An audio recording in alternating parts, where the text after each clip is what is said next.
அரங்கத்தில் இருக்கும் அனைவருக்கும் இறைவன் புறத்திலிருந்து சாந்தியும் சமாதானம் உண்டாகட்டும்.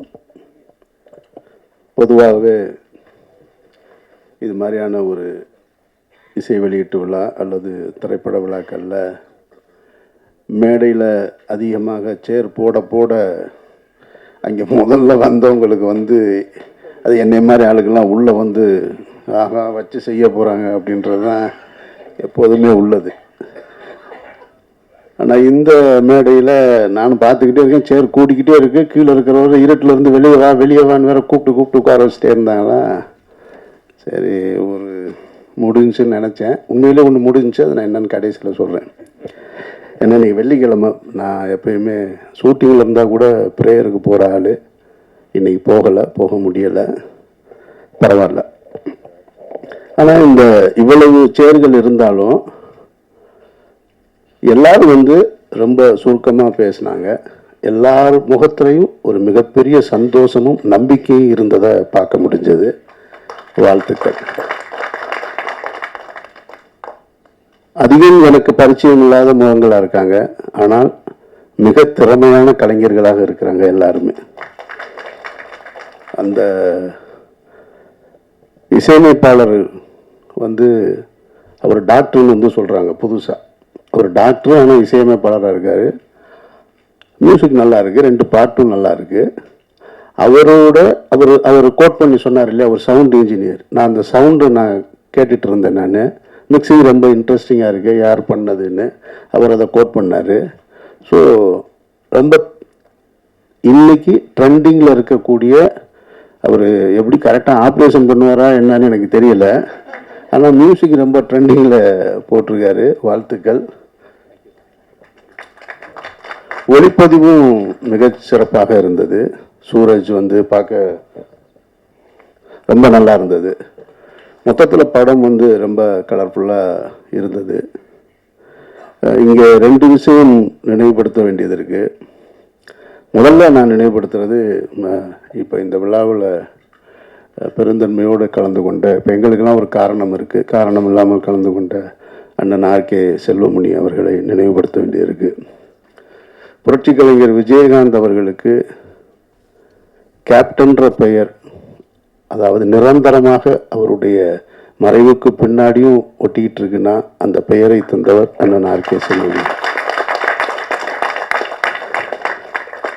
அந்த படம் இத்தனை ஆண்டுகள் கழித்தும் இன்றைக்கு திரையிடப்பட்டு ஒரு மாபெரும் வெற்றி அடையுதுன்னா அந்த படத்தில் தரம் இருக்கிறதுனால தான்.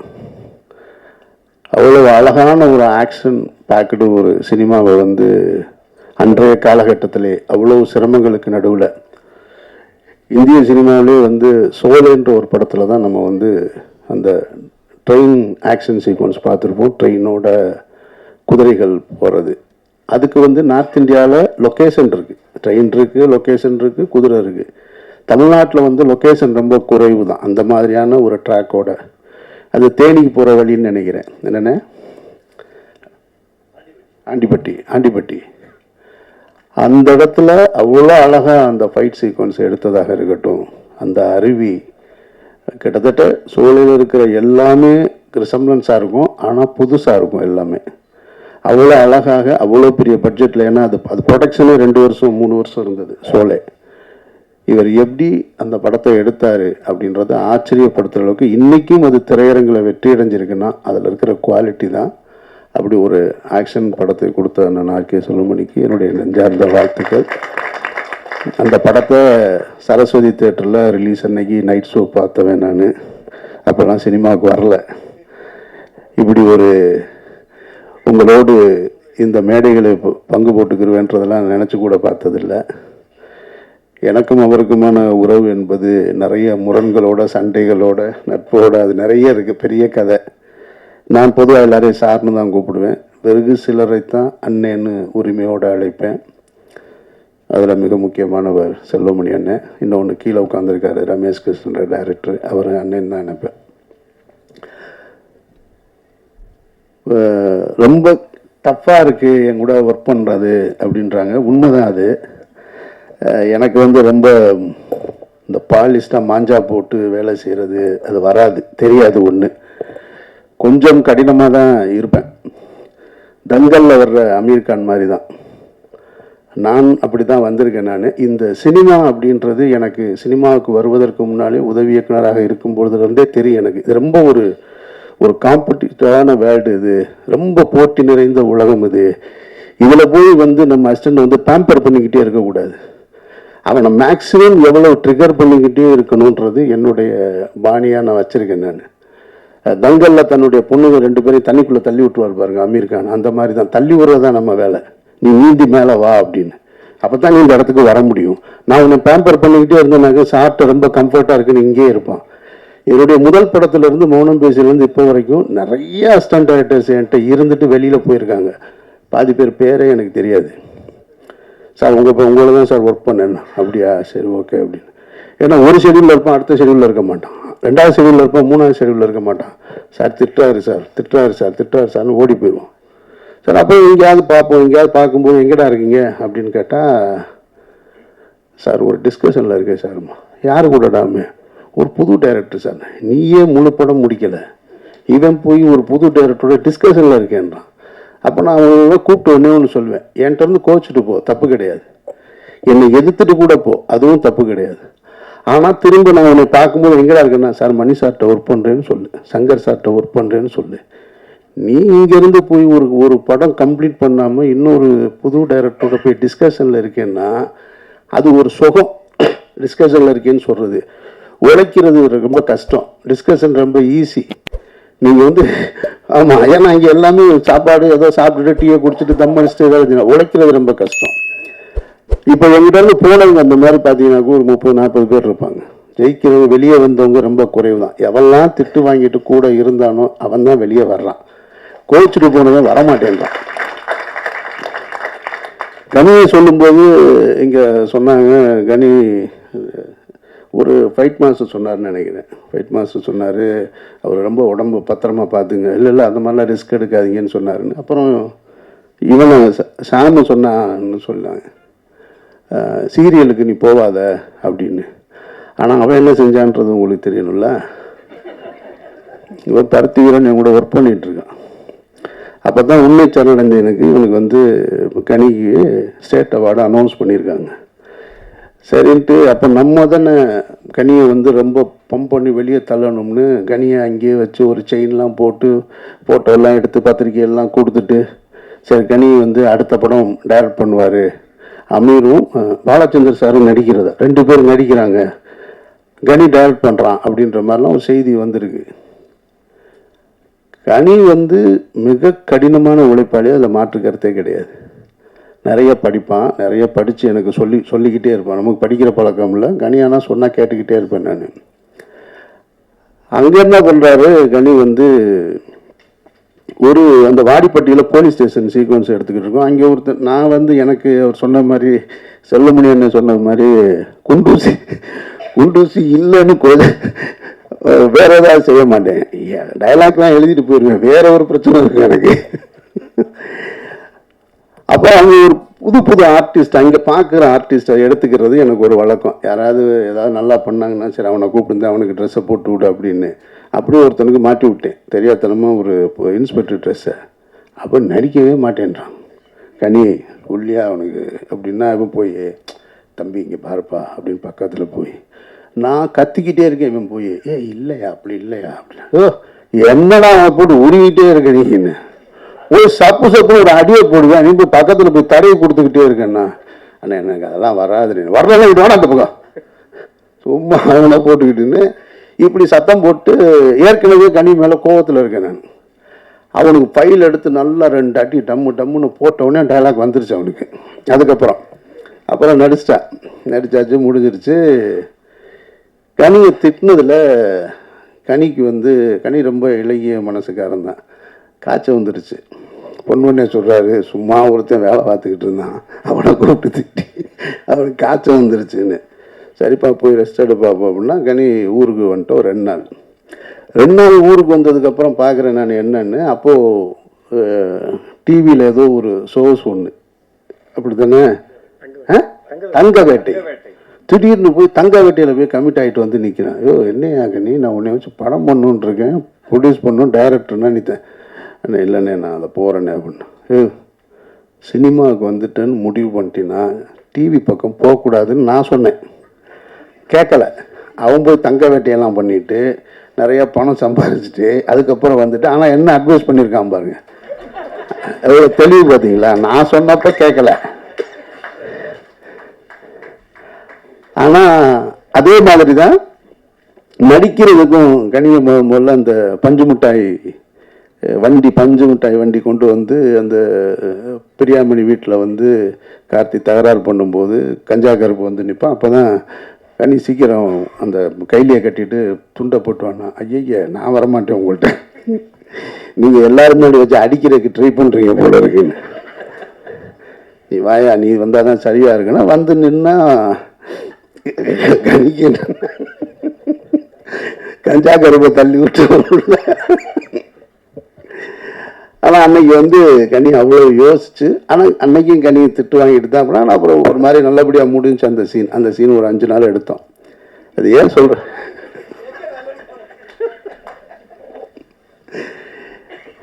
நான் யோசிச்சு பார்க்குறேன், அந்த கனியா இன்னைக்கு எல்லா இண்டஸ்ட்ரியிலையும் மிகச்சிறந்த நடிகராக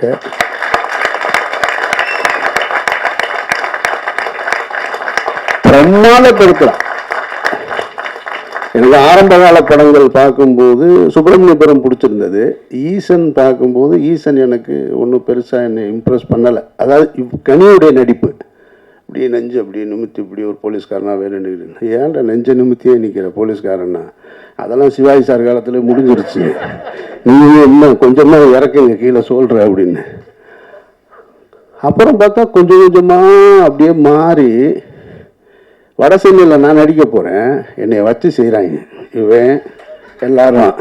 ஏன்னா அந்த ஷூட்டிங் முதல்ல ஆரம்பிச்சாச்சு, நான் பாதியில் தான் போய் ஜாயின்ட் ஆனேன். அதுவும் போகும்போது சம்மந்தம் இல்லாமல் ஒரு 70-80s காஸ்டியூமு, ஒரு 32 இன்ச்சு பெல்ஸு, ஒரு நீல காலரு, இதெல்லாம் போட்டு அந்த காஸ்டியூமே நமக்கு ஒரு மாதிரி கூச்சமாக இருக்குது. அதோடு போய் உட்காந்தா, வாங்க வந்து உட்காருங்க, வந்து நம்ம சங்கத்தில் சேருங்க. பூரா பெரிய பெரிய ஆளாக இருக்காங்க. ஒன்று இந்த பக்கம் கிஷோர், ஒன்று தீனா, அந்த பக்கம் பவன், டேனியல் பாலாஜி, எல்லாம் நடிப்பில் பிச்சு உதற ஆளுங்க. இவன் கனி வந்து எக்ஸ்பர்ட் ஆகிட்டான். வெற்றி சொல்கிறாப்புல, எங்க டயலாக்கெல்லாம் வாங்கி வச்சுக்கிறாப்புலங்க, முதல்ல மனப்பாடம் பண்ணி முடிச்சுட்டு அப்புறம் நம்மளை வந்து தம்மு போடுறீங்களா அப்படின்னு, இருறா டயலாக் பார்த்துக்கிறேன்டா, அதெல்லாம் அங்கே போய் பார்த்துக்கலாம், இவன் முதல்ல பார்த்துக்கலாம், அதெல்லாம் அங்கே போய் பார்த்துக்கலான்னு கரெக்டாக ஷார்ட்டுக்கு முன்னாடி வரைக்கும் எதையாவது ஒரு விக்கு ஒன்று வச்சிருப்போம். ஷார்ட் ரெடின்னு அவசரமான விற்க மாட்டுவான், அது ஒழுங்காக கூட நிற்காது. அண்ணே விடுங்கண்ணே, அது பாருங்க டேக்கு முன்னாடி சரியாயிரும் பாருங்க. ஸோ அதாவது ஒரு ஆர்டிஸ்டாக ரொம்ப அழகாக ஹேண்டில் பண்ண ஆரம்பிச்சிட்டான். ஒரு சாப்பிட்ற சீனு, நான் ஆண்ட்ரியா இவ்வளோ ஆர்டிஸ்ட் உட்காந்துருக்கோம், எல்லாரும் டைலாக் சொல்லிட்டு வந்து நான் எல்லாருக்கும் கவுண்டர் கொடுக்கணும். அவன் டைலாக்கு கரெக்டாக சொல்லிவிட்டு இப்போ டேக் போகிறது வரைக்கும் என் கூட பேச்சு கொடுத்துட்ருக்கான்.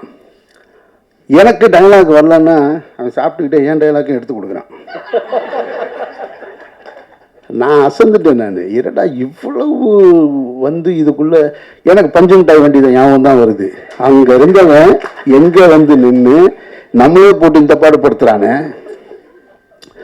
அது வந்த உடனே முதல் நாள் அந்த ஷூட்டிங்கு போன உடனே இவனும் இன்னொரு ஆர்ட் டைரக்டர் ஜாக்கி 2 பேரும் சொன்னது, என்ன ஒரு 3 நாள் தாங்குமா, அதுக்கப்புறம் வேற ஒரு ஆர்டிஸ்ட் தேடும் இந்த படத்துக்கு, இவங்க எல்லாம் எனக்கு வெற்றிக்கு முட்டிக்கிடுமா, இது தாங்காதுன்னு. அப்புறம் 3-4 நாள் போனோடனே என்ன வண்டி நல்லா போகிற மாதிரி தெரியுது. ரொம்ப ஒவ்வொரு அவனோட வளர்ச்சியை நான் பார்த்துக்கிட்டே இருக்கேன் நடிப்பில். இப்போ அதுக்கு அடுத்து திருமாணிக்கம்னு ஒரு படம் பார்த்தேன். திருமாணிக்கம் பார்த்தா இந்த கேரக்டர் வேறு யார் பண்ண முடியும்னு யோசிக்கிறேன் நான். இவனை விட்டால் வேறு ஆளே கிடையாது அப்படின்ற மாதிரி அந்த படம் இருந்தது. இப்போ சமீபத்தில் ஒரு தெலுங்கு படம் ட்ரெய்லரு துல்கர் சல்மானோட இப்போ ரிலீஸ் ஆகிருக்கு. காண்டா தெலுங்கு தானே, தமிழ் தெலுங்கு. அப்படி பார்த்துட்டு ஆச்சரியப்பட்டு போனேன் நான். என்ன இவ்வளோ அழகாக பெர்ஃபார்ம் பண்ணுறான் ஒரு டைரக்டர் கேரக்டர். அதனால் ரொம்ப பிரமாதமாக இருக்குது. அவன் வந்து இப்போ அப்படி லெஃப்ட் ஹேண்டில் டீல் பண்ணுறான் ஆக்டிங்கை. ஸோ எனக்கு அந்த வளர்ச்சி ரொம்ப பிடிச்சிருக்கு. அவனுடைய கடின உழைப்பு, அதில் எந்த மாற்று கருத்தும் கிடையாது. அங்கேருந்து என்கிட்ட இருந்து அவங்ககிட்ட போய் சரியாக சேர்ந்துருக்கான். அப்போ நான் சொல்கிறது, என்கிட்ட இருந்து கோச்சிட்டு போனால் நான் நினச்சது ஒரு பெரிய டைரக்டர்கிட்ட போய் சேரணும் என்னுடைய உதவியாளர்கள்னு. ஆனால் அவன் சரியான இடத்துல போய் சேர்ந்துருக்கான் அப்படின்றது தான் இங்கே நான் உணர்றது. ஸோ இப்போ அங்கேருந்து தான் இது வந்திருக்கு.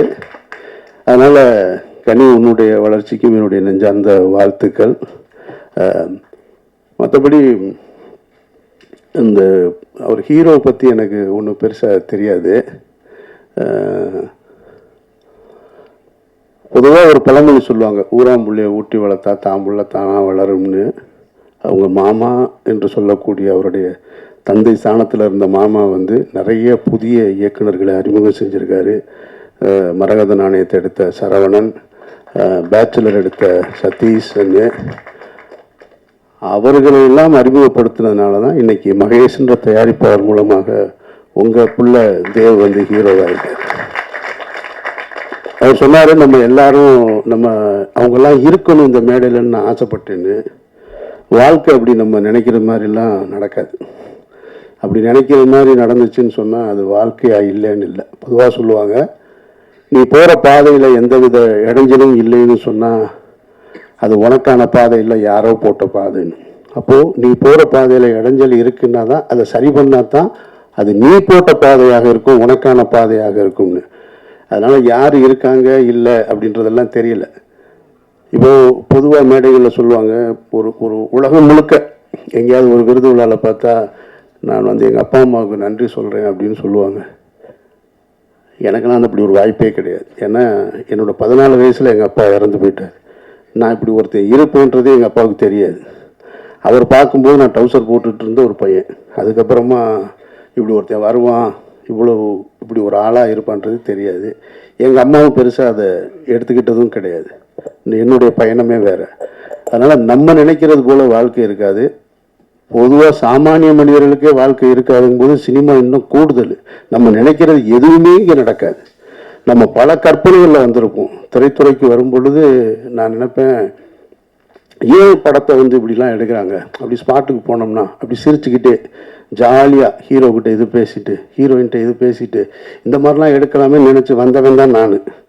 கடைசியில் வந்தால் யாருக்கிட்டையுமே பேசுகிறதில்ல, கேமராமேன்ட்ட கூட பேசக்கூட முடியாத ஒரு சூழல். இங்கே வந்து அந்த வேகம், அந்த அந்த அந்த கால் சீட்டுன்ற சொல்கிறது, அந்த நேரம், 150 பேரை மேனேஜ் பண்ணுறது, இதில் போய் சிரிக்கிறதுக்கு, பேசுகிறதுக்கு, விளையாடுறதுக்கு எதுக்குமே எனக்கு நேரம் இல்லை. நான் என்னை அப்படி மாற்றிக்கிட்டேன்.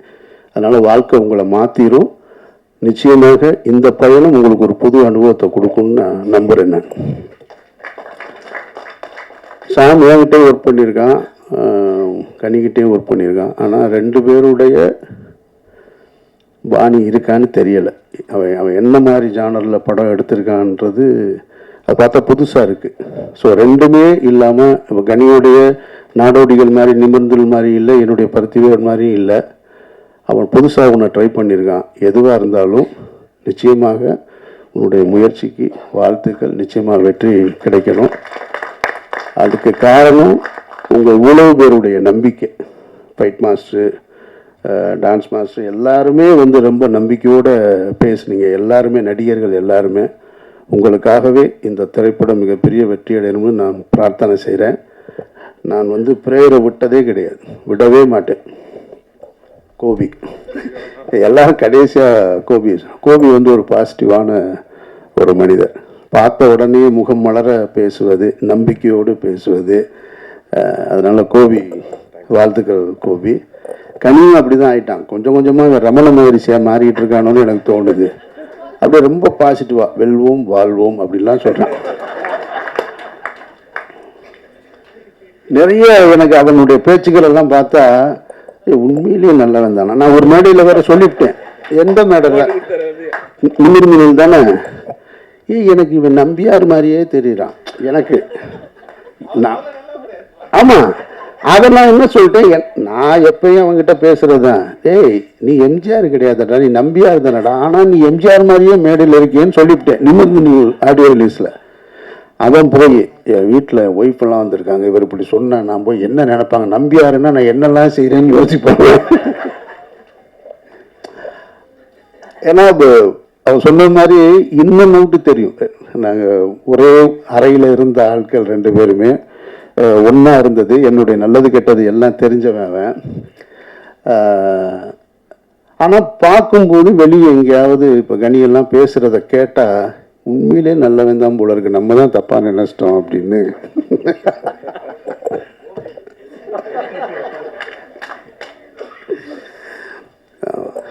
ரொம்ப சந்தோஷமா இருக்கு இந்த விழாவுக்கு. அதாவது ஒரு ஆசிரியருக்கு எது பெருமை அப்படின்னா, தான் வேலை பார்த்து சம்பளம் வாங்கினது அது பெருமை கிடையாது, தன்னுடைய மாணவர்கள் உயர்ந்த நிலைக்கு வரும்பொழுது தான் அது பெருமை. ஏன்னா அந்த உயர்ந்த நிலைக்கு வரக்கூடிய மாணவர்கள் இதுதான் என் டீச்சர்னு சொல்லும்போது கிடைக்கிற அந்த கௌரவம், அந்த கண்ணியம் இருக்கு இல்லையா, அதுதான் மிகச்சிறந்தது. அதுபோல் எங்களை போன்ற இயக்குநர்களுக்கு என்னுடைய உதவியாளர் ஒருத்தன் ஜெயிச்சு வந்து, சார் நான் அவர்கிட்ட ஒர்க் பண்ணேன்னு சொல்லும்போது தான் நாங்களும் லைவாக இருக்கோன்றது தெரியும். ஸோ நம்மக்கிட்ட இருந்து ஒருத்தன் வந்திருக்கான் அப்படிங்கும்போது, இப்போது பாலச்சந்தர் சார் ஒரு மேடையில் சொன்னதை நான் சொல்கிறேன். நான் இவங்களோடலாம் போட்டி போட வேண்டியது இருக்கியா அப்படின்னாரு ஒரு பட விழாவில் எங்களை போன்ற இயக்குநர்களை பார்த்து. அது மாதிரி இப்போ இவன் எடுத்திருக்கிறத பார்த்தா நம்மளும் இது மாதிரி ஒரு படம் எடுக்கணும் போலன்னு அந்த ஒரு ஆசையை தூண்டுது. அப்போ என்னுடைய உதவியாளர், அப்போ அந்த பெருமையை அவன் எனக்கு கொடுத்துருக்கான்னு தான் நான் நினைக்கிறேன். வாழ்த்துக்கள் சாம், உன்னுடைய ஒட்டுமொத்த குழுவினருக்கும். உங்களோட ராம்னு ஒருத்தர் இருந்தார், எல்லோருக்கும் என்னுடைய நெஞ்சார்ந்த வாழ்த்துக்கள், பாராட்டுக்கள். மிகப்பெரிய வெற்றி அடையட்டும்.